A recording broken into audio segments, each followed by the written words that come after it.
Welcome to our channel. Today we how to activate Google Sheets as a staging import for CRM step by step clearly.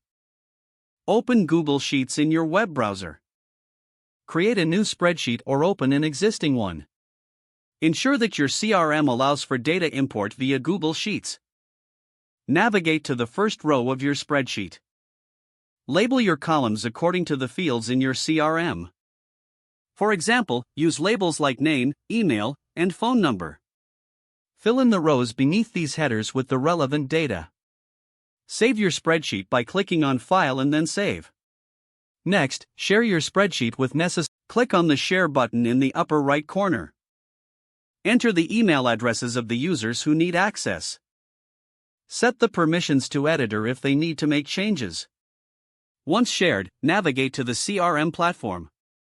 Locate the import function within your CRM system. Choose the option to import data from Google Sheets. You may need to connect your Google account if prompted. Follow the prompts to authenticate your Google account. Select the Google Sheets file you wish to import. Map the columns in your spreadsheet to the corresponding fields in your CRM. Review the data mapping to ensure accuracy. Click on the Import button to begin the process.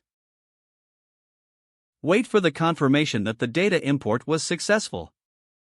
Check your CRM to verify that the data has been uploaded correctly. Make adjustments within the CRM as necessary after importing. You have now successfully activated Google Sheets as a staging import for your CRM. If the page does not load, refresh the browser or try again in a private or incognito window. Make sure you are using the correct email address, then retype it carefully to avoid small typos. If your password is not accepted, use the reset option and create a new strong password you can remember. Check your spam folder for verification or security emails, then complete any requested confirmation steps.